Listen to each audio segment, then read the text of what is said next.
Welcome to Conquer IAS.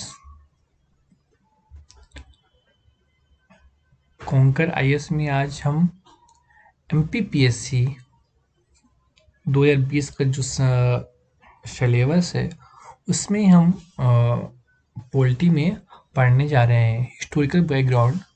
ठीक है, तो दोस्तों इसमें अगर मैं सिलेबस की बात करूं तो एमपीपीएससी में रेगुलेटिंग एक्ट से क्वेश्चन एक दो क्वेश्चन आने की संभावना है, क्योंकि जो इसका सिलेबस है तो हम सिलेबस के अकॉर्डिंग ही पढ़ रहे हैं। तो दोस्तों इसमें constitution, government and economy of India, एक मिनट दोस्तों, इसमें है CON constitution, government and economy of India, ये यूनिट 6 है। ठीक है, यूनिट 6 में constitution, government and economy of India, जिसमें एक मिनट मैं इस पे पेन चेंज कर लेता हूँ।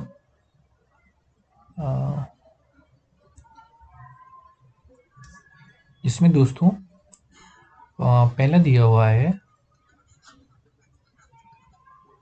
Government India act 1919 and 1935। ठीक है, इसमें इतना दिया हुआ है, लेकिन जो इसके पहले कहाँ से शुरुआत हुई, क्योंकि एग्जाम में जैसे पहला रेगुलेटिंग एक्ट कब आया, एमपीपीएससी में ऐसा क्वेश्चन आ चुका है। तो रेगुलेटिंग एक्ट 1773, रेगुलेटिंग एक्ट पहला कब आया तो 1773 में आया।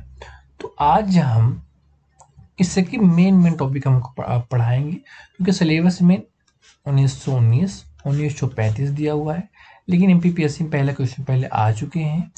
तो रेगुलेटिंग एक्ट 1773, फिर से India act 1784, act of 1786, charter act 1793, charter act 1813, charter act 1883, charter act 1853। जो इसमें है हम इम्पोर्टेंट फैक्ट पढ़ेंगे, क्योंकि इसमें दिया हुआ है। और जो बाकी है, जैसे इसमें जो नेक्स्ट सेगमेंट जो पढ़ेंगे, तो हम पढ़ेंगे इसमें कॉन्स्टिट्यूशन, कॉन्स्टिट्यूटेंट असेंबली, कैसे हमारा संविधान बना, फिर union educative and president and parliament, इसी में सब part of fundamental right and fundamental duties city. ठीक है, और डीपीएसपी, ठीक है, और constitutional amendment, supreme court and judicial system. फिर इसी में हम next Indian economy, industrial development and foreign trade, import and export. फिर हम नेक्स्ट टॉपिक पढ़ेंगे फाइनेंशियल इंस्टीट्यूशन, जैसे RBI, reserve bank of India, nationalised bank, जैसे भी 12 हैं। फिर हम सेबी के बारे में पढ़ेंगे, SEBI and exchange board of India, फिर national stock exchange NSE, non banking financial institution. तो हम इसमें इस चैप्टर में जो हमारी क्लासेस चलेंगी दोस्तों, मैं आपको बता दूं, तो एक ये constitution body, constitution, government and economy of India, तो दोनों हम इसको पहले हम एक्ट ख़त्म करेंगे। हमारे अभी कौन कौन से एक्ट हैं, तो सबसे इम्पोर्टेंट जो सिलेबस में डिफाइन किया गया 1919 और 1935, इनको काफ़ी डिटेल से पढ़ेंगे। और जो ये यहाँ से क्वेश्चन उठते हैं, एमपीपीएससी में भी आए हुए हैं, तो रेगुलेटिंग एक्ट 1773, इसको ये क्योंकि पहला एक्ट है, ठीक है, यहाँ से एक्ट की शुरुआत होती है। ठीक है, फिट्स इंडिया एक्ट 1784, ठीक है, और act of 1786, charter act 1793, charter act 1813, charter act 1883, charter act 1853 पढ़ेंगे, ठीक है। तो हम पहला शुरू करते हैं, रेगुलेटिंग। दोस्तों एक मिनट, थोड़ा सा पेन चेंज कर लेते हैं।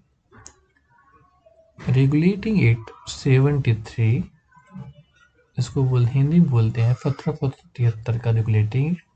देखो दोस्तों, अगर मैं इस टाइम की पीरियड की बात करूं तो इस समय हमारे देश में अंग्रेजों का आगमन हो चुका था, क्योंकि लगभग 13वीं 14वीं 15वीं और 16वीं शताब्दी में ये मुगलों का शासन था। तो पहली बार जो क्या बोलते हैं, अंग्रेजों का आगमन हुआ, तो ये जहांगीर के टाइम में हुआ। उसके साथ साथ धीरे धीरे इनने मतलब कि अंग्रेज आते गए, अंग्रेज भी आए, फ्रेंच भी आए, डच भी आए, ब्रिटिश भी आए, ठीक है। तो उसके साथ हम हमारे देश में रेगुलेटिंग एक्ट की जो शुरुआत हुई, पहला रेगुलेटिंग, इसको पहला बोलते हैं, पहला रेगुलेटिंग एक्ट। क्योंकि एमपीपीएससी में आपसे डायरेक्ट पूछ सकता है, क्योंकि देखो हमारे पास इसके दोस्तों यहाँ पढ़ाने के लिए बहुत कुछ है, लेकिन हम आपको वही चीज़ें पढ़ाएंगे जो एमपीपीएससी से कोरिलेट करते हो और फैक्ट बेस पे आता है वो क्वेश्चन, ठीक है। क्योंकि हम फिर मेंस के हिसाब से हम आपको अलग से हमारी क्लासेस चलेंगी, और ठीक है। तो इसमें आपसे पहला ही पूछ सकता है, पहला रेगुलेटिंग एक्ट कब आया। आपका जवाब होना चाहिए 1773। तो जो कंपनी का शासन है दोस्तों, कंपनी का शासन 1773 से 1558, मतलब 1857 की क्रांति तक कंपनी का शासन, कंपनी का शासन कब से कब तक रहा, तो 1773 से 1858 तक, ठीक। तो यहाँ इसको बोलते हैं कंपनी का शासन, क्योंकि यहाँ पे कंपनी ने रूल किया, ठीक है। तो इस अधिनियम के अत्यधिक संवैधानिक महत्व है, ठीक है। तो आगे हम इसको पहले डिस्कस और आपको समझा दे देंगे, ठीक है। तो इस अधिनियम का अत्यधिक संवैधानिक महत्व था।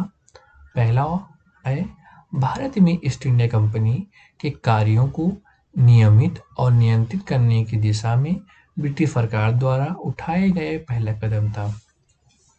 देखो दोस्तों, जैसे मैंने आपको बताया कि अकबर के समय आया था, लेकिन अकबर मतलब अंग्रेज के दूत, लेकिन जब वहाँ से प्रस्ताव पारित होके आया तो जहांगीर आ गया था। तो जहांगीर उनके समय में पहली कंपनी का खोलने के प्रस्ताव दिया गया। तो ये 17 में मतलब कि 1605 के बाद जहांगीर का समय आया, तो उसने मतलब कि पहली कंपनी खोलने का प्रस्ताव दिया, लेकिन उसके बाद फिर नहीं हो पाया कंपनी। तो पहला वहाँ से माना जाता है। तो लेकिन जो एक्ट आया, भारत में ईस्ट इंडिया कंपनी के कार्यों को नियमित और नियंत्रित करने की दिशा में ब्रिटिश सरकार द्वारा उठाया गया 1773 रेगुलेटिंग एक्ट पहला कदम था, ठीक है। पहला कदम था, ठीक है। भारत में ईस्ट इंडिया कंपनी के कार्यों को नियमित और नियंत्रित करने, मतलब उसको चालू करना, नियमित करना, रेगुलेट करना और उसको कंट्रोल करने की दिशा में ब्रिटिश सरकार द्वारा, मतलब इंग्लैंड की सरकार द्वारा उठाया गया पहला कदम था, ठीक है। दूसरा, इसके द्वारा पहली बार कंपनी के प्रशासनिक और राजनीतिक कार्यों को मान्यता मिली, ठीक है। कहने का मतलब, ईस्ट इंडिया कंपनी द्वारा प्रशासनिक और राजनीतिक कार्यों को पहली बार मान्यता मिली। इसके पहले ऐसा कोई रेगुलेशन नहीं था, क्योंकि हमारे देश में राजतंत्र था, जैसे हर क्षेत्र में अलग अलग था। जैसे इधर अगर मैं अकबर के टाइम की बात करूं तो उत्तर भारत में मैक्सिमम जगह में इसी का शासन था। साउथ में मतलब हैदराबाद के आसपास मतलब कि निजाम था। तो अलग अलग उसमें मतलब बटा हुआ था। ठीक है, तो यहाँ राजतंत्र था। तो पहली बार कंपनी के प्रशासनिक और राजनीतिक कार्यों की मान्यता मिली। ठीक है। थर्ड, इसके द्वारा भारत में केंद्रीय प्रशासन की नींव रखी गई। ठीक है, तो तीन चीजें मैंने पढ़ा था आपको। भारत में केंद्रीय प्रशासन की नींव 1773 के तहत रखी गई। पहली बार कंपनी के प्रशासनिक और राजनीतिक कार्यों की मान्यता मिली, और भारत में ईस्ट इंडिया कंपनी के कार्यों को नियमित और नियंत्रित करने की दिशा में ब्रिटिश सरकार द्वारा उठाया गया पहला कदम था। ठीक है। इस अधिनियम की प्रमुख विशेषताएं इस प्रकार थीं। पहला पॉइंट, इस अधिनियम द्वारा बंगाल के गवर्नर को बंगाल का गवर्नर जनरल पद नाम दिया गया, और उसकी सहायता के लिए 4 सदस्यीय कार्यकारी परिषद का गठन किया गया। ठीक है। पहले governor lord Warren Hasting, very important. आपसे इस एक्ट में दो चीजें बहुत इंपॉर्टेंट हैं। पहला आप ये जान लीजिए, पहला रेगुलेटिंग एक्ट कब आया, आप ये इंपॉर्टेंट। तो 1773 पहले आपसे पूछेगा पहले गवर्नर कौन थे, तो आपको डायरेक्ट एग्जाम में ऐसे ही आएगा फैक्ट में, लॉर्ड वॉरेन हेस्टिंग। ठीक है। ठीक है दोस्तों, तो इस अधिनियम के द्वारा बंगाल के गवर्नर को बंगाल का गवर्नर जनरल पद नाम दिया गया, और इसकी सहायता के लिए 4 सदस्यीय कार्यकारी परिषद का गठन किया गया। ठीक है। तो आपसे ये भी पूछ सकता है कितने कार्यकारी परिषद का गठन किया गया, तो आपका जवाब होना चाहिए 4। ठीक है दोस्तों। और पहले गवर्नर जनरल कौन थे, लॉर्ड वॉरेन हेस्टिंग। ठीक है। नेक्स्ट पॉइंट, इसके द्वारा मद्रास और बम्बई के गवर्नर को बंगाल के गवर्नर जनरल के अधीन हो गए, जबकि सभी प्रेसिडेंसियों के गवर्नर एक दूसरे से अलग हो गए। देखूं 1773 का अगर मैं भारत का नक्शा कुछ अगर ऐसे देखूं दोस्तों, अगर आप अन्यथा मत लीजिएगा, पहले ये कुछ ऐसे था, इधर ये अखंड भारत की जो हम बात करते हैं, तो क्योंकि पहले इसमें मतलब म्यांमार और सब ऐसे ऐसे आता था, अफगानिस्तान तक का एरिया। तो ये बॉम्बे, कौन से ये दोस्तों, बम्बई, बम्बई, तो बम्बई में गुजरात उधर ये एरिया आता था, और बंगाल तो ये हो गया दोस्तों, बंगाल आज का बांग्लादेश, म्यांमार, ये सब मतलब। ठीक है। और ये मद्रास, ये एरिया आता था, मद्रास, और ये बंगाल। ठीक है। तो ये बॉम्बे और मद्रास के गवर्नर बंगाल के अधीन हो गए। ठीक है। ये भी इनके, तो इसके द्वारा मतलब 1773 रेगुलेटिंग एक्ट के द्वारा मद्रास और बॉम्बे के गवर्नर जनरल बंगाल के अधीन हो गए। मतलब बॉम्बे और मद्रास के गवर्नर बंगाल के गवर्नर जनरल के अधीन हो गए। ठीक है। जबकि सभी प्रेसिडेंसी के गवर्नर एक दूसरे से अलग हो गए, और जो अन्य भी थे तो सब एक दूसरे से अलग हो गए। ठीक है। और जो सबसे खास इंपॉर्टेंट बात दोस्तों, ये आप याद रखना, कलकत्ता में 1774 में एक उच्चतम न्यायालय की स्थापना की गई। आपसे डायरेक्ट पूछेगा कि पहली बार उच्चतम न्यायालय की स्थापना कब की गई, उच्चतम न्यायालय की स्थापना कब की गई, तो आपका जवाब होना चाहिए कलकत्ता में 1774 में हुआ। ठीक है। आपसे ये भी पूछ सकता है किससे कि कितने मुख्य न्यायाधीश थे और कितने अन्य न्यायाधीश। तो एक मुख्य न्यायाधीश, 3 अन्य न्यायाधीश। मुख्य न्यायाधीश सर एलिजिया एम्पे, 3 अन्य न्यायाधीश चैम्बर्स, स्टीफन, जॉन हॉर्वेट। ये आपका ये पीटी के हिसाब से वेरी इंपॉर्टेंट दोस्तों, कोई सी भी आप एग्जाम दीजिए तो आपसे ये पूछेगा उच्चतम न्यायालय में की स्थापना कब की गई, तो आपका जवाब होना चाहिए उच्चतम न्यायालय की स्थापना कलकत्ता में 1774 में की गई। इसका पूछ लेगा आपसे कि मुख्य न्यायाधीश कौन थे, तो सर एलिजा इम्पे थे, और 3 अन्य न्यायाधीश चैम्बर, स्टीफन्स और जॉन हाइट थे। ठीक है। आपसे डायरेक्ट पूछेगा तो आपको जवाब होना चाहिए मुख्य न्यायाधीश सर एलिजा इम्पे। अगर आप तीन को अन्य का नाम ना याद रहे तो ये आप नाम इसको याद कर लीजिए, सर एलिजा इम्पे। ठीक है, सर एलिजा इम्पे। ठीक है, पहले उच्चतम न्यायालय के मुख्य न्यायाधीश थे। ठीक है, कब स्थापना हुई उच्चतम न्यायालय की दोस्तों? आपका जवाब होना चाहिए 1774 में। और पहला रेगुलेटिंग एक्ट कब आया? 1773 में। आपको बस इसमें एक्ट में तीन चीजें याद रखनी है। पहला रेगुलेटिंग एक्ट कब आया? तो 1773 में।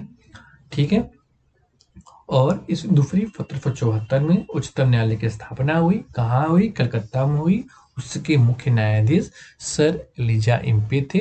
ठीक है, और पहले गवर्नर जनरल कौन थे? वॉरेन हेस्टिंग थे। ठीक है, नेक्स्ट पॉइंट, फोर्थ, इसके तहत कंपनी के कर्मचारी को निजी व्यापार करने और भारतीय लोगों से उपहार व रिश्वत लेने पर प्रतिबंध कर दिया गया। 1773 एक्ट के तहत कंपनी के कर्मचारी को निजी व्यापार करने और भारतीय लोगों से उपहार लेने व रिश्वत लेने पर प्रतिबंध कर दिया गया। क्योंकि दोस्तों जब यहाँ अपने अपने देश में कंपनी आई थी तो इनका जो मोटो था तो केवल व्यापार करना था, यहाँ पे राज करने का कोई मोटो नहीं था। वो धीरे धीरे समय के अकॉर्डिंग बदलता गया और कंपनी यहाँ राज करने के लिए सोची। लेकिन जो पहला इनका मोटिव था तो केवल वो व्यापार के उद्देश्य से आए थे। अगर आपसे कभी भी पूछा जाए कि जब यहाँ कंपनी आई तो कंपनी का मेन उद्देश्य क्या था, तो आपका जवाब होना चाहिए कंपनी जब यहाँ आई तो केवल व्यापार करने के उद्देश्य से आई थी। देखिए यहाँ पे 1773 में रेगुलेटिंग एक्ट के तहत कंपनी के कर्मचारियों को निजी व्यापार करने, मतलब वहाँ भारत में पर्टिकुलर लोग अपने खुद का कोई निजी व्यापार नहीं कर सकते, और भारतीय लोगों से उपहार व रिश्वत लेने पर प्रतिबंध लगाया गया। ना वो निजी व्यापार कर सकते हैं, ना भारतीय लोगों से कोई उपहार ले सकते हैं, ना ही कोई रिश्वत ले सकते हैं। ठीक है दोस्तों, नेक्स्ट पॉइंट, फिफ्थ, इस अधिनियम के द्वारा ब्रिटिश सरकार का कोर्ट ऑफ डायरेक्टर की कंपनी की गवर्निंग बॉडी के माध्यम से कंपनी पर नियंत्रण को शक्त हो गया। उसने भारत में इसके राजस्व, नागरिक और सैन्य मामलों की जानकारी ब्रिटिश सरकार को देना आवश्यक कर दिया गया। तो 1773 एक्ट के द्वारा ब्रिटिश सरकार का कोर्ट ऑफ डायरेक्टर, मतलब कंपनी की गवर्निंग बॉडी, मतलब उसको कंपनी कैसे कार्य करेगी के माध्यम से कंपनी पर नियंत्रण शक्त हो गया। मतलब ब्रिटिश सरकार का कंपनी पर सख्त नियंत्रण हो गया। इसने भारत में चाहे वो राजस्व हो, चाहे नागरिक हो, चाहे सैन्य मामलों की जानकारी ब्रिटिश सरकार को देना आवश्यक हो गया। मतलब कहने का दोस्तों यहाँ पे ये है, ब्रिटिश सरकार ने कंपनी पर कोर्ट ऑफ डायरेक्टर के माध्यम से ब्रिटिश सरकार यहाँ के चाहे वो राजस्व, नागरिक, सैन्य मामलों की जानकारी देना आवश्यक कर दिया गया। ठीक है दोस्तों, तो इस प्रकार आप ये 1773 का रेगुलेटिंग एक्ट में आप 3-4 चीजें मोस्ट आप याद कर लीजिए। पहला, रेगुलेटिंग एक्ट कब आया, तो आपका जवाब होना चाहिए 1773। पहले गवर्नर जनरल कौन थे? Lord Warren Hasting. ठीक है, और ठीक है, इसमें 4 सदस्यीय कार्यकारिणी परिषद का गठन किया गया। 1774 में उच्चतम न्यायालय की स्थापना हुई, जिसकी एक मुख्य न्यायाधीश, 3 अन्य न्यायाधीश थे। प्रथम मुख्य न्यायाधीश कौन था? सर एलिजा इम्पे थे। 3 अन्य न्यायाधीश justice Chambers, justice Stevens, justice John Howard थे। इसमें कोड ऑफ डायरेक्टर बनाया गया। ठीक है, ठीक है दोस्तों, आप इतना याद कर लीजिए, इससे कहीं भी क्वेश्चन बाहर नहीं जाएगा। और अगर आपको ज़्यादा याद रखना है तो मद्रास और बम्बई का गवर्नर बंगाल के गवर्नर जनरल के अधीन हो गए। ठीक है, अब हम नेक्स्ट पढ़ेंगे द पिट्स इंडिया एक्ट 1784, 1784 का पिट्स इंडिया एक्ट, ठीक है। नेक्स्ट पॉइंट पढ़े, रेगुलेटिंग एक्ट 1773 की कमियों को दूर करने के लिए ब्रिटिश सरकार ने एक संशोधित अधिनियम 1781 में पारित किया, जिसे एक्ट ऑफ सेटलमेंट बंदोबस्त कानून के नाम से जाना जाता है। इसके बाद एक अन्य महत्वपूर्ण अधिनियम आया, जिसे पिट्स इंडिया एक्ट 1784 अस्तित्व में आया। इस अधिनियम की विशेषताएं इस प्रकार है।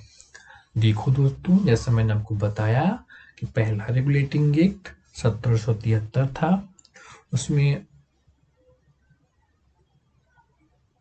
क्या था दोस्तों, कंपनी के शासन का शुरुआत हुई। तो जो उनकी कमियां थी उसको दूर करने के लिए ब्रिटिश संसद में संशोधित अधिनियम 1781 पारित हुआ, जिसे एक्ट ऑफ सेटलमेंट के नाम से जाना जाता है। एक्ट ऑफ सेटलमेंट का मतलब बंदोबस्त कानून के नाम से जाना जाता है। उसके बाद अन्य महत्वपूर्ण अधिनियम आया, जिसे बोलते हैं पिट्स इंडिया एक्ट 1784, मतलब पहले 1783, फिर एक्ट ऑफ सेटलमेंट 1781, फिर उसमें कुछ और महत्वपूर्ण संशोधन किया गया, जिसको बोलते हैं पिट्स इंडिया एक्ट 1784, ठीक है। तो इसमें दोस्तों जो इम्पोर्टेंट पॉइंट है हम वही बस पढ़ेंगे, ठीक है। पहला पॉइंट है, इसने कंपनी के राजनीतिक और वाणिज्यिक कार्यों को पृथक किया। 1784 क्या हुआ, इसमें कंपनी के राजनीतिक एंड वाणिज्यिक कार्यों को पृथक किया, मतलब अलग अलग किया, ठीक है। पिट्स इंडिया एक्ट कंपनी के राजनीतिक और वाणिज्यिक कार्यों को अलग अलग कर दिया, ठीक है। मतलब राजनीतिक कार्य अलग होंगे और जो वाणिज्यिक लेन देन व्यापार जो भी है वो अलग होंगे, ठीक है। नेक्स्ट पॉइंट, इसने निदेशक मंडल को कंपनी के व्यापारिक मामलों के अधीक्षण की अनुमति तो दे दी, लेकिन राजनीतिक मामलों के प्रबंधन के लिए नियंत्रण बोर्ड ऑफ कंट्रोल नाम से नए निकाय का गठन किया। इसने निदेशक मंडल, मतलब पिट्स इंडिया एक्ट में निदेशक मंडल को कंपनी के व्यापारिक मामलों के अधीक्षण की अनुमति तो दे दी, ठीक है, लेकिन राजनीतिक मामलों के प्रबंधन के लिए कोड ऑफ कंट्रोल नाम से निकाय बनाया, ठीक है। तो जो निदेशक मंडल था कंपनी के व्यापारिक मामलों के अधीक्षण की अनुमति दी। जो ये वाणिज्यिक है, ठीक है दोस्तों, तो वाणिज्यिक में क्या कर दिया, व्यापारिक मामलों के अधीक्षण की अनुमति, ठीक है। और राजनीति में क्या कर दिया, बोर्ड ऑफ कंट्रोल, ठीक है। मतलब बोर्ड जो गवर्निंग काउंसिल है वो आप बोर्ड ऑफ कंट्रोल ब्रिटिश संसद के जो कंट्रोल में रहेगा, ठीक है। और जो वाणिज्यिक है तो वाणिज्यिक व्यापारिक मामलों के अधीक्षण की अनुमति दे दी, तो ठीक है। तो आप समझिए कि इसमें दो बड़ी बदलाव हुई पिट्स इंडिया एक्ट में। इसने कंपनी के राजनीतिक और वाणिज्यिक कार्यों को पृथक कर दिया। राजनीतिक कार्य अलग होंगे, वाणिज्यिक कार्य अलग होंगे, दोनों को पृथक कर दिया गया। और जो राजनीतिक कार्य है तो उसमें बोर्ड ऑफ कंट्रोल का अलग ब्रिटिश सरकार का रहेगा, लेकिन जो वाणिज्यिक है तो व्यापारिक मामलों में अधीक्षण की अनुमति दे दी गई, ठीक है दोस्तों। अब नेक्स्ट पॉइंट, इस प्रकार द्वैत शासन की व्यवस्था की गई। कहने का तात्पर्य यहाँ पे राजनीतिक एंड वाणिज्यिक दो अलग अलग हो गया।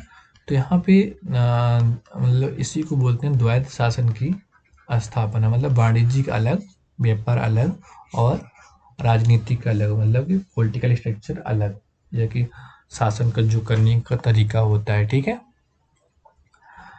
थर्ड पॉइंट, नियंत्रण बोर्ड को यह शक्ति थी कि वह ब्रिटिश नियंत्रित भारत में सभी नागरिक, सैन्य सरकार, राजस्व गतिविधियों का अधीक्षण एवं नियंत्रण करे। मैंने आपको बताया कि राजनीतिक और वाणिज्यिक, तो वाणिज्यिक में तुमको मतलब क्या अधीक्षण की अनुमति दी गई, लेकिन यहाँ पे क्या था दोस्तों, तो नियंत्रण बोर्ड था। तो नियंत्रण बोर्ड को यह शक्ति थी, जो एक गवर्निंग काउंसिल है, तो इसको शक्ति थी कि वह ब्रिटिश नियंत्रित, जहाँ पे देखो यहाँ पे क्या था कि ब्रिटिश व्यापार करने के उद्देश्य से आए थे, ठीक है, और जो यहाँ के राजा थे, तो राजा का क्षेत्र और जहाँ इनका खुद का गवर्नेंस होता था। तो इसमें ये बोलता है कि जो राजनीतिक है, तो नियंत्रण बोर्ड की यह शक्ति थी, ठीक है, तो ब्रिटिश नियंत्रित भारत में सभी नागरिक और सैन्य सरकार राजस्व गतिविधियों का अधीक्षण व नियंत्रण करें। जो ये ब्रिटिश भारत है, तो वहाँ पे वो व्यापार करें, सभी नागरिकों को, सैन्य सरकार को राजस्व गतिविधियां व नियंत्रण करें। यहाँ पे क्या हो रहा है, उसका ब्रिटिश भारत, दो भारत थे, एक जहाँ पे अलग, यहाँ राजा के अलावा जो बचे हुए क्षेत्र पे ब्रिटिश का नियंत्रण था। तो वहाँ पे ब्रिटिश नियंत्रण में सभी नागरिक, सैन्य सरकार व राजस्व गतिविधियों का अधीक्षण पर नियंत्रण करे, ठीक है। नेक्स्ट पॉइंट इसी में, पहली बार भारत में कंपनी के अधीन क्षेत्र को पहली बार ब्रिटिश आधिपत्य का क्षेत्र कहा गया। 1784 के एक्ट में पहली बार ब्रिटिश आधिपत्य क्षेत्र कहा गया। मतलब जहां भारत में कंपनी के अधीन जो क्षेत्र था, उसको पहली बार ब्रिटिश आधिपत्य क्षेत्र कहा गया, ठीक है। नेक्स्ट पॉइंट, ब्रिटिश सरकार को भारत में कंपनी के कार्यों और उसके प्रशासन पर पूर्ण नियंत्रण प्रदान किया गया। ब्रिटिश सरकार को भारत की कंपनी के कार्यों और उसके प्रशासन पर पूर्ण नियंत्रण था। जैसे मैंने आपको बताया, राजनीतिक और वाणिज्यिक, ठीक है। तो वाणिज्यिक में ही कंपनी आती है, तो कंपनी के कार्यों और उसके प्रशासन में ब्रिटिश सरकार का पूर्ण नियंत्रण था, ठीक है। इसलिए मैंने आपको 2 एक्ट पढ़ा दिया, ठीक है। 1773 का रेगुलेटिंग एक्ट, ठीक है, उसमें मैंने आपको 4-5 पॉइंट बता दिया। अब पिट्स इंडिया एक्ट में, ठीक है, तो इसमें पहली बार राजनीतिक और वाणिज्यिक के लिए अलग अलग हमने डिवाइड कर दिया। राजनीतिक अलग होगा, वाणिज्यिक अलग होगा। राजनीतिक में बोर्ड ऑफ कंट्रोल होगा और वाणिज्यिक में कार्य करने के लिए अधीक्षण की अनुमति दे दी गई, ठीक है, ठीक है। अब इसी में इस प्रकार राजनीतिक और वाणिज्यिक द्वैध शासन की व्यवस्था की गई। मतलब राजनीतिक के लिए अलग नियम, वाणिज्यिक के लिए अलग नियम। तो जो राजनीतिक के लिए नियंत्रण बोर्ड का गठन किया गया था, तो उसमें सभी नागरिक, मतलब उनकी क्या गतिविधियां होंगी, पहली बार, और पहली बार जो कंपनी का क्षेत्र था, उसे ब्रिटिश का आधिपत्य मान लिया गया, उनका कब्जा मान लिया गया, ठीक है। ये आपके इंपॉर्टेंट पॉइंट है। ब्रिटिश सरकार को भारत में कंपनी के कार्यों और उसके प्रशासन के बारे में पूर्ण नियंत्रण था, चाहे वो वाणिज्यिक हो चाहे राजनीतिक हो, उनका ब्रिटिश सरकार का पूर्ण नियंत्रण 1784 में हो गया, ठीक है। अब हम अगला पढ़ते हैं एक्ट ऑफ 1786, 1786 का अधिनियम। इसमें पहला पॉइंट, 1786 में लॉर्ड कॉर्नवालिस को बंगाल का गवर्नर जनरल नियुक्त किया गया। उसने यह पद स्वीकार करने के लिए 2 शर्तें या मांगे रखी। 1786 का लॉर्ड कॉर्नवालिस को बंगाल का गवर्नर जनरल नियुक्त किया, ठीक है। 1786 का एक्ट में लॉर्ड कॉर्नवालिस को बंगाल का गवर्नर जनरल नियुक्त किया गया, लेकिन उसकी 2 मांगे थी। उसकी क्या-क्या मांगे थी वो पढ़ लेते हैं दोस्तों हम। पहला, उससे विशेष मामलों में अपनी काउंसिल के निर्णयों को अधिभावी करने या न मानने का अधिकार। दूसरा, उसने सेनापति कमांडर इन चीफ का पद भी दिया जाए। देखो दोस्तों, 1786 का अधिनियम, लॉर्ड कॉर्नवालिस बंगाल का गवर्नर जनरल नियुक्त किया गया, लेकिन उसने 2 शर्तें या मांगे न की। पहला शर्त ये था कि जो नियंत्रण बोर्ड या कि जो काउंसिल के निर्णय पहले से प्रभाव, जैसे आज मान लीजिए कोई आज नियम बना तो 2 महीने पहले से लागू हो जाए, ठीक है, या कि वो ना मानने का अधिकार, अगर या कि उसने जो काउंसिल का निर्णय हो उसको ना भी माने। 2 चीजें, काउंसिल के निर्णय को पहले से प्रभावी बनाया जाए या कि काउंसिल के निर्णय को वो स्वीकार ना करे, ठीक है। दूसरा पॉइंट, वो उसे सेनापति कमांडर इन चीफ का पद दिया जाए, मतलब गवर्नर को सेनापति या कमांडर इन चीफ का पद दिया जाए, ठीक है। अब आते हैं 1793 चार्टर एक्ट। चार्टर एक्ट 1793, तो 1793 का चार्टर कानून, इसमें 2 ही पॉइंट इंपॉर्टेंट है, हम वो पढ़ लेते हैं। इसने भारत का व्यापार को एकाधिकार के अगले 20 वर्षों की अवधि के लिए बढ़ाया गया। इस नेक्स्ट पॉइंट, इसने गवर्नर जनरल को अधीनस्थ बॉम्बे मद्रास प्रेसिडेंसी को सरकारों के ऊपर अधिक नियंत्रणकारी शक्तियां प्रदान की गईं। मैंने आप लोगों को कौन कौन फैक्टर पढ़ा दिया, 1783, 1784, ठीक है, और 1786, ठीक है दोस्तों। 86 उतना इम्पोर्टेंट नहीं है, और 1793, तो 1793 में भारत का जो व्यापार का एकाधिकार अगले 20 वर्षों की अवधि के लिए बढ़ा दिया गया। जो कंपनी का भारत का व्यापार का एकाधिकार अगले 20 वर्षों की अवधि के लिए बढ़ाया गया। तो आपसे क्वेश्चन में ऐसा डायरेक्ट पूछेगा कि भारत का व्यापार का एकाधिकार अगले 20 वर्ष के लिए कब बढ़ाया गया, तो आपका जवाब होना चाहिए चार्टर एक्ट 1793, ठीक है। या कि भारत का व्यापार एकाधिकार 1793 में कितने वर्षों के लिए बढ़ाया गया, तो आपका जवाब होना चाहिए 20 वर्षों के लिए बढ़ाया गया। ऐसे आपके एग्जाम में डायरेक्ट क्वेश्चन पूछेगा, ठीक है। तो 2 पॉइंट क्लियर, भारत का व्यापार करने का एकाधिकार अगली 20 वर्ष की अवधि के लिए बढ़ाया गया, तो कब बढ़ाया गया, 1793 में। तो आपसे दूसरा क्वेश्चन ये पूछा जाएगा, 1793 का चार्टर कानून अगले कितने वर्षों के लिए बढ़ाया गया, तो आपका जवाब होना चाहिए 20 वर्ष के लिए, ठीक है।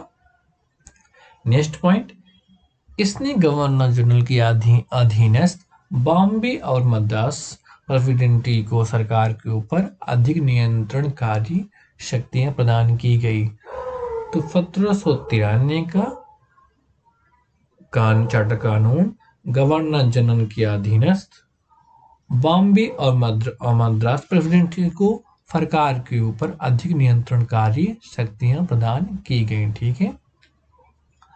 अब हम पढ़ते हैं नेक्स्ट कानून, चार्टर एक्ट 1813, चार्टर कानून 1813, ठीक है। पहला पॉइंट, इस कानून ने भारत में कंपनी के व्यापार एकाधिकार को समाप्त कर दिया गया, और यानी भारत में सभी ब्रिटिश व्यापारियों के लिए खोल दिया गया। और तब भी इस कानून ने चाय के व्यापार या चीन के साथ व्यापार में कंपनी का एकाधिकार को बहाल रखा।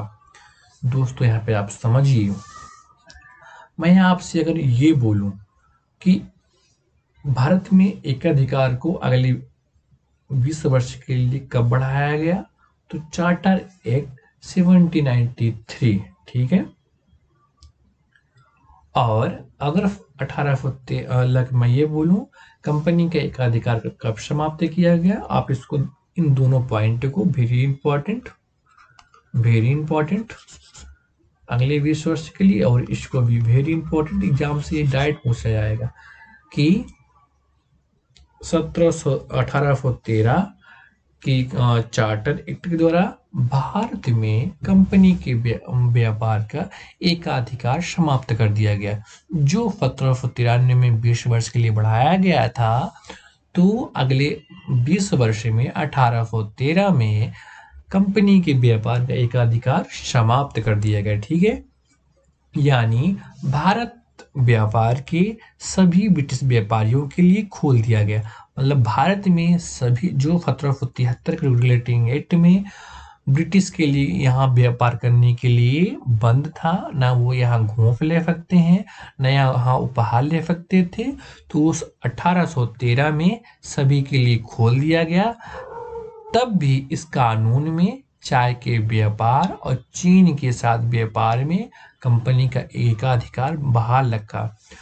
यहाँ कंपनी का एकाधिकार तो समाप्त कर दिया गया, लेकिन एक अपवाद ये है, चाय के व्यापार देखो चाय के व्यापार और चीन के साथ व्यापार में एकाधिकार कंपनी का बहाल रखा।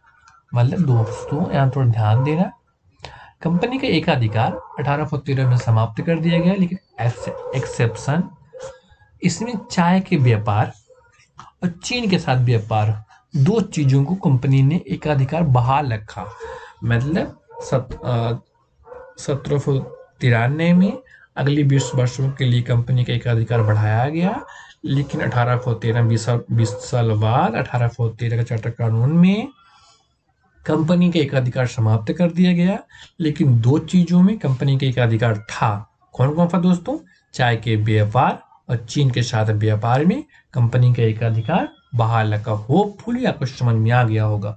और दूसरी बात, जो 1773 के रेगुलेटिंग एक्ट में ब्रिटिश कंपनी के कर्मचारियों के न वो उपहार ले सकते थे और ना ही वे घूंफ ले सकते थे, लेकिन यहाँ पे 1813 में भारत व्यापारियों का सभी ब्रिटिश व्यापारियों के लिए खोल दिया गया। यहाँ पे सभी कोई व्यापार कर सकते हैं, यहाँ से उनको राइट मिल गया। नेक्स्ट पॉइंट इसका पढ़ेंगे, इस कानून ने भारत में कंपनी शासित क्षेत्रों पर ब्रिटिश के राजा की प्रभुता को प्रकट व स्थापित किया। ठीक है दोस्तों, तो जो 1813 का एक्ट चार्टर एक्ट था, 1813 का चार्टर एक्ट था, तो इस कानून ने भारत में कंपनी शासित क्षेत्रों में ब्रिटिश के राजा की प्रभुता को प्रकट व स्थापित किया। 1813 का एक्ट जो चार्टर एक्ट आया, तो कंपनी शासित क्षेत्रों में ब्रिटिश के राजा को क्षेत्र का प्रभुत्व स्थापित किया। ठीक है, नेक्स्ट थर्ड पॉइंट, इस कानून ने ईसाई मिशनरियों को भारत आकर लोगों को प्रबुद्ध करने की अनुमति प्रदान की गई। मतलब दोस्तों समझो, वहां से जो ईसाई लोग थे, कहाँ से, जो ब्रिटिश से आए थे, तो भारत में आकर अपना प्रचार प्रसार कर सकते हैं।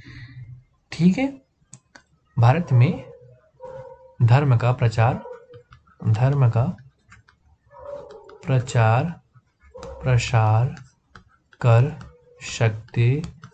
तो यहीं से दोस्तों भारत के लोगों का सफर शुरू हो जाएगा, क्योंकि जब इस ईसाई मिशनरी यहाँ आएंगे तो लोगों को अपने धर्म के बारे में ज्ञान देंगे और उसके साथ साथ उनको ये बोलेंगे कि आप इसमें शामिल हो जाइए, तो आपको मतलब कि लोकल भावने देंगे। तो वहाँ से ईसाई मिशनरियों का भारत के लोगों के धर्म परिवर्तन यहाँ होगा और लोगों का पॉपुलेशन भी शुरू हो जाएगा। ठीक है, नेक्स्ट फोर्थ पॉइंट, इस कानून ने भारत में ब्रिटिश इलाकों में बाशिंदों के बीच पश्चिमी शिक्षा के प्रसार की व्यवस्था की गई। तो 1813 के चार्टर एक्ट में कानून ने भारत के ब्रिटिश इलाकों में, क्योंकि देखो भारत में क्या था, क्या ब्रिटिश इलाका कहने का मतलब जहाँ राजा के अलावा जहाँ इनका कंपनी का शासन था, तो वहाँ की बाशिंदों के बीच पश्चिमी शिक्षा का प्रसार करना, मतलब जैसे यहाँ एजुकेशन देना, धार्मिक शिक्षा जो भी है तो उसका प्रसार प्रसार करना स्टार्ट हो गया। फिफ्थ पॉइंट, इस कानून ने भारत में स्थानीय सरकारों को व्यक्तियों पर कर लगाने के लिए अधिकृत किया। कर भुगतान नहीं करने पर दंड की भी व्यवस्था की गई। ये आप इम्पोर्टेंट पॉइंट नोट कर लीजिए। 1813 का चार्टर एक्ट, इस कानून ने भारत में स्थानीय सरकारों को व्यक्तियों पर कर लगाने के लिए अधिकृत किया। साथ ही कर भुगतान नहीं करने पर दंड की भी व्यवस्था की गई। ठीक है दोस्तों, तो इस प्रकार हमने आपको चार्टर एक्ट 1813 पढ़ाया। इसमें वेरी इंपॉर्टेंट ये है, कंपनी का एकाधिकार समाप्त कर दिया गया, लेकिन चाय और चीनी का व्यापार कंपनी का एकाधिकार था। और इसमें ईसाई मिशनरियों को भारत में आने की भारत में अपने आकर प्रबुद्ध करने की अनुमति प्रदान की गई। और ब्रिटिश इलाकों में पश्चिमी शिक्षा का प्रसार, मतलब ब्रिटेन की शिक्षा का प्रसार, और इस स्थानीय सरकारों में व्यक्तियों के बीच कर लगाने के लिए बोला गया और कर का भुगतान न देने पर दंड की व्यवस्था की गई। वेरी इंपॉर्टेंट, कर लगाया गया, लगाने के बाद किया, अगर कर नहीं दिए थे तो दंड दिया जाएगा। ठीक है, और यहाँ पे ईसाई लोगों को आने की अनुमति मिल गई। ठीक है, प्रबुद्ध वर्ग। अब चार्टर एक्ट 1833, अभी मैंने क्या पढ़ाया आपको, 1813, अब उसके बाद 1833। ठीक है, तो पहला पॉइंट, इसने बंगाल के गवर्नर जनरल को भारत का गवर्नर जनरल बना दिया गया, जिसमें सभी नागरिकों और सैन्य शक्तियां निहित थीं। इस प्रकार इस अधिनियम ने पहली बार एक ऐसी सरकार का निर्माण किया जिसका ब्रिटिश कब्जे वाले संपूर्ण भारतीय क्षेत्र पर संपूर्ण नियंत्रण था। ठीक है, तो 1833 का चार्टर अधिनियम, इसमें बंगाल के गवर्नर जनरल को भारत का गवर्नर जनरल बना दिया गया। ठीक है दोस्तों, तो 1833 के चार्टर एक्ट में बंगाल के गवर्नर को, जो बंगाल के अंदर बम्बई और मद्रास था, अब वो संपूर्ण भारत का गवर्नर जनरल बना दिया गया, जिसमें सभी नागरिक और सैन्य शक्तियां निहित थीं। इस प्रकार इस अधिनियम में पहली बार एक ऐसी सरकार का निर्माण किया गया जिसमें ब्रिटिश कब्जे वाले संपूर्ण भारतीय क्षेत्र पूर्ण नियंत्रण में था। ठीक है दोस्तों, तो बंगाल के गवर्नर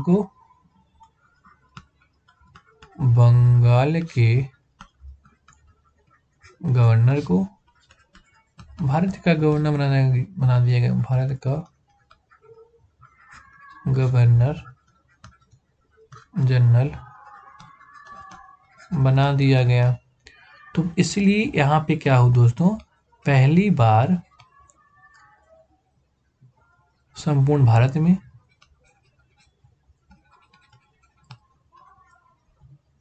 ब्रिटिश का कब्जा हो गया, ब्रिटिश कब्जे वाला पूर्ण नियंत्रण। ठीक है, second point, Lord William Bentinck Bharat का प्रथम गवर्नर बनाया गया। 1833 अधिनियम में बंगाल के गवर्नर जनरल को भारत का गवर्नर जनरल बना दिया गया। ठीक है, इसमें पहली बार ऐसी सरकार का निर्माण किया गया जिसका ब्रिटिश कब्जे वाले संपूर्ण भारत का क्षेत्र पूर्ण नियंत्रण था।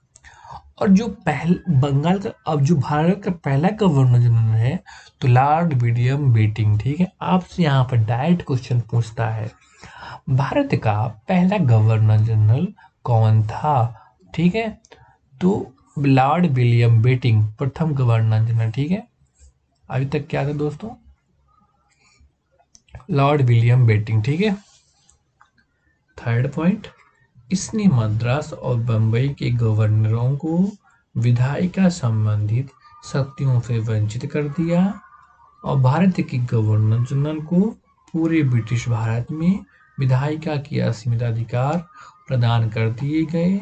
इसके अंतर्गत पहले बनाए गए कानूनों को नियामक कानून कहा गया और एक नए कानून के तहत बने कानूनों को इक्तिया अधिनियम कहा गया।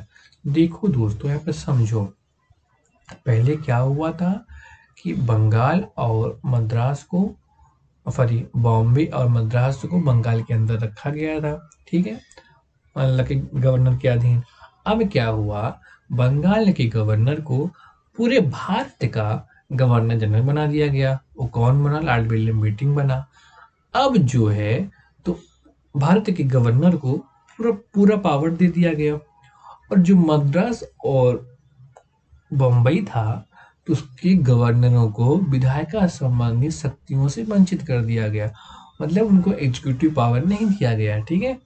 तो इस प्रकार भारत के गवर्नर जनरल को पूरे ब्रिटिश भारत में विधायिका के असीमित अधिकार प्रदान कर दिए गए।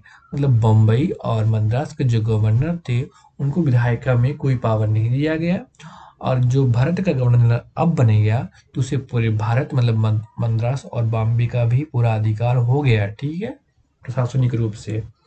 तो इसके अंतर्गत पहले बनाए गए जितने भी कानून या नियम थे, कानून को नियामक कानून कहा गया और नए कानून के तहत एक्ट या अधिनियम कहा गया, ठीक है। अब हम पढ़ते हैं 1853 का एक्ट, ठीक है। अभी मैंने आपको पढ़ाया 1833, पहले 1813, फिर 1833, अब 1853, ठीक है। 1853 का अधिनियम, चार्टर अधिनियम, पहला पॉइंट, इसने पहली बार गवर्नर जनरल की परिषद की विधायिका एवं प्रशासनिक कार्यों को अलग रखा। तो जो गवर्नर जनरल था भारत का गवर्नर लॉर्ड विलियम बेंटिंक, तो पहली बार गवर्नर जनरल की परिषद में इसने क्या किया, विधायी एंड प्रशासनिक कार्य को अलग कर दिया गया। इसके तहत 6 नए परिषद जोड़े गए जिन्हें विधान परिषद कहा है। तो इसने अलग कर दिया। तो इसने विधायिका में दोस्तों इसमें 6 नए परिषद जोड़े गए, 6 नए परिषद जोड़े गए, जिसको कहा क्या बोला गया, विधान परिषद की शुरुआत हुई, ठीक है। आप वेरी इंपॉर्टेंट ये मार्क कर लीजिए, पहली बार विधान परिषद का गठन कब किया गया, तो आपका जवाब होना चाहिए 1853, ठीक है। तो भारत का गवर्नर जनरल 1853 चार्टर एक्ट के तहत उसने विधायी और प्रशासनिक कार्यों को अलग अलग बांट दिया और उसी ने विधायी कार्यों में 6 नए परिषद का भी गठन कर दिया और इसे विधान परिषद कहा गया, ठीक है। आपको ये समझ में आ गया होगा। अब नेक्स्ट पढ़ते हैं, इसने गवर्नर जनरल के लिए नई परिषद का गठन किया, ठीक है। अब जो 6 अलग यहाँ नहीं बनाए थे तो इसलिए क्या किया कि गवर्नर जनरल को लिए, मतलब जो भारत का गवर्नर जनरल था, तो गवर्नर जनरल के लिए नई परिषद का गठन किया जिसे भारतीय केंद्रीय विधान परिषद कहा गया। परिषद की इस शाखा ने छोटी सांसद के तहत कार्य किया। इसमें वही प्रक्रियाएं अपनाई गई जो ब्रिटिश संसद में अपनाई जाती थी। समझिए पॉइंट है। नेक्स्ट, इस प्रकार विधायिका को पहली बार सरकार के विशेष कार्यों के रूप में जाना गया जिसके लिए विशेष मशीनरी और प्रक्रिया की जरूरत थी।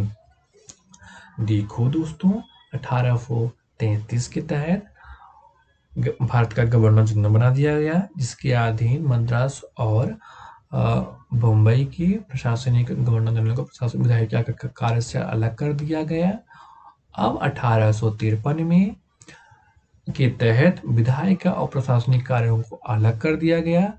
इसमें विधायिका में 6 नए परिषद बनाए गए, जिसे विधान परिषद कहा गया। उसी में गवर्नर जनरल ने नई विधान परिषद का गठन किया, जिसे भारतीय केंद्रीय विधान परिषद कहा गया। और ये परिषद एक छोटी संसद के तहत कार्य किया, मतलब छोटी संसद के रूप में कार्य किया, जिसमें सीमित सदस्य थे। उसमें वही प्रक्रिया अपनाई गई छोटी संसद में, जो ब्रिटिश भारत में चल रही थी। ठीक है, आपको होपफुली समझ में आया होगा। तो विधायिका को पहली बार सरकार के विशेष कार्यों के रूप में जाना गया, जिसे विशेष मशीनरी प्रक्रिया की जरूरत थी। ठीक है, तो दोस्तों इसमें नेक्स्ट पॉइंट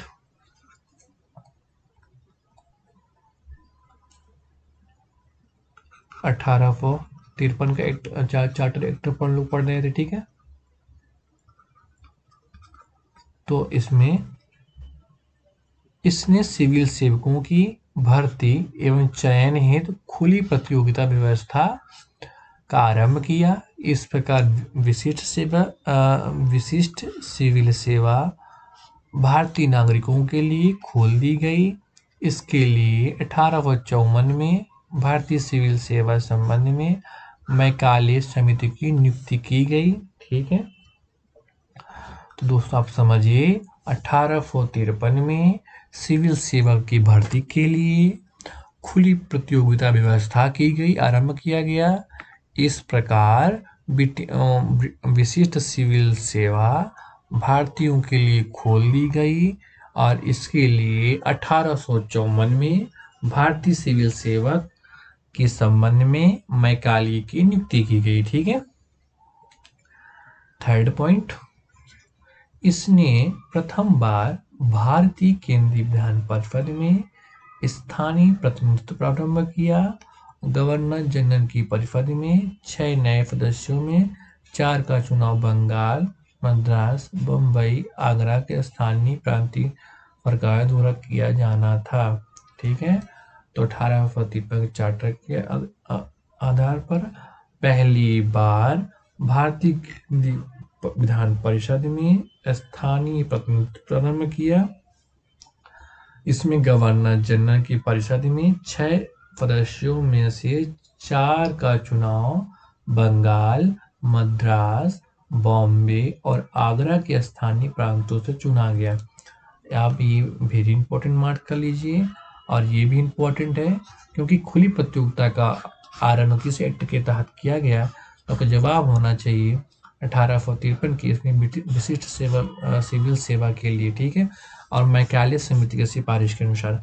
और पहली बार भारतीय केंद्रीय विधान परिषद में स्थानीय प्रतिनिधित्व प्रारंभ किया गया। ठीक है, इसमें 6 में से 4 का चुनाव बंगाल, मद्रास, बॉम्बे, आगरा। ठीक है, इसमें स्थानीय सरकारों को दिया जाना था। ठीक है, फोर्थ पॉइंट, इसने कंपनी के शासन को विस्तारित कर दिया और भारतीय क्षेत्र को इंग्लैंड राजशाही के विश्वास के तहत कब्जे में रखने का अधिकार दिया गया। लेकिन पूर्व अधिनियमों को विपरीत इसमें किसी निश्चित समय का निर्धारण नहीं किया गया। इससे स्पष्ट था कि संसद द्वारा कंपनी का शासन किस प्रकार समय समाप्त किया जा सकता था। ठीक है, तो 1853 के चार्टर एक्ट के तहत कंपनी के शासन का विस्तार किया गया, मतलब फैलाया गया और भारतीय क्षेत्र को इंग्लैंड के राजशाही के विश्वास के तहत कब्जे में रखने का अधिकार दिया गया। ठीक है, मतलब कंपनी का क्षेत्र विस्तार फैला दिया गया और भारतीय क्षेत्र को इंग्लैंड मतलब ब्रिटिश जो राजशाही वहाँ चलती थी उसके विश्वास के तहत उस कब्जे में रखने का अधिकार दिया गया। लेकिन पूर्व के अधिनियमों के विपरीत इसमें कोई समय का विवरण नहीं दिया गया। इससे स्पष्ट हुआ कि संसद द्वारा कंपनी का शासन किसी भी समय समाप्त किया जा सकता था। मतलब ब्रिटिश सरकार के द्वारा कंपनी का शासन कभी भी समाप्त किया जा सकता था। ठीक है दोस्तों, तो मैं आपको समराइज करवा देता हूँ कि मैंने आपको क्या क्या आज पढ़ा दिया, जो कि इम्पोर्टेंट, वेरी वेरी इंपॉर्टेंट। पहला आप 1700 रेगुलेटिंग एक्ट 1773, इसमें आप पहले ये जान लीजिए ये पहला है। और इसका पहला गवर्नर कौन था, तो लॉर्ड विलियम बेटिंग था। इसमें एक 4 सदस्यीय कार्यकारी परिषद का गठन किया गया और इस 1774 में उच्चतम न्यायालय की स्थापना की गई। पहला मुख्य न्यायाधीश सर एलिजा इम्पे था और कोड ऑफ डायरेक्टर भी मतलब कंपनी की गवर्निंग बॉडी बनाई गई। फिर हम 84 का एक्ट पढ़ते हैं जिसमें राजनीतिक और वाणिज्य को अलग करने की बात की गई। ठीक है, इसमें राजनीति में बोर्ड ऑफ कंट्रोल और वाणिज्य में व्यापारिक मामले के अधीक्षण की अनुमति दी गई। ठीक है, इस प्रकार द्वैध शासन की स्थापना हुई। ठीक है, और 1786 का अधिनियम, तो लॉर्ड कॉर्नवालिस को बंगाल का गवर्नर बनाया गया। इसने 2 शर्तें रखी, मतलब काउंसिल के निर्णय को पहले से प्रभावी बनाया जाए या कि उसकी बात ना माने, और उसे सेनापति या कमांडर चीफ का पद दिया जाए। 70 का चार्टर एक्ट 1793, इसमें कंपनी का एकाधिकार अगले 20 वर्ष के लिए बढ़ा दिया गया। और 1813 का चार्टर अधिनियम, इसमें कंपनी के व्यापार के एकाधिकार समाप्त कर दिया गया, लेकिन अपवाद चाय के व्यापार और चीन के साथ व्यापार एकाधिकार बहाल रखा गया, मतलब यथावत रखा गया। ठीक है, और इसी में ईसाई मिशनरियों को यहाँ आने की दे दी गई। और इसमें सबसे बड़ी बात ये भी की गई कि इसमें भारत के लिए, मतलब कि ब्रिटिश के लिए, सभी के लिए व्यापार करने की अनुमति दे दी गई। ठीक है दोस्तों, फिर 1833 का चार्टर अधिनियम, तो इसमें बंगाल के गवर्नर को भारत का गवर्नर जनरल बना दिया गया और पहली बार संपूर्ण भारत को ब्रिटिश नियंत्रण कब्जे का पूर्ण नियंत्रण माना गया। अब भारत के प्रथम governor general lord William Bentinck ji थे। ठीक है, 1853 का अधिनियम, इसमें एक नई इसमें प्रशासनिक कार्यों और विधायी कार्यों को अलग अलग कर दिया गया। ठीक है, और इसमें 6 नए परिषद बनाए गए। 6 नए परिषद को विधान परिषद कहा गया और इसी को मिनी सांसद कहा गया। मिनी सांसद का कार्य ऐसे होता था जिससे ब्रिटिश ने यहाँ राजशाही अलग जैसे वहाँ का रेगुलेशन होता था। ठीक है, तो 1853। ठीक है, इसमें और खुली प्रतियोगिता व्यवस्था की अलग सिविल सेवा के लिए, तो 1854 में मैकाले समिति नियुक्ति की गई और पहली बार भारतीय केंद्रीय विधान परिषद में स्थानीय प्रतिनिधित्व प्रारंभ किया गया। इसमें 6 सदस्य में से 4 का बंगाल, मद्रास, आगरा के स्थानीय प्रांतों पर का दौरा किया गया। ठीक है, तो thanks for watching this video.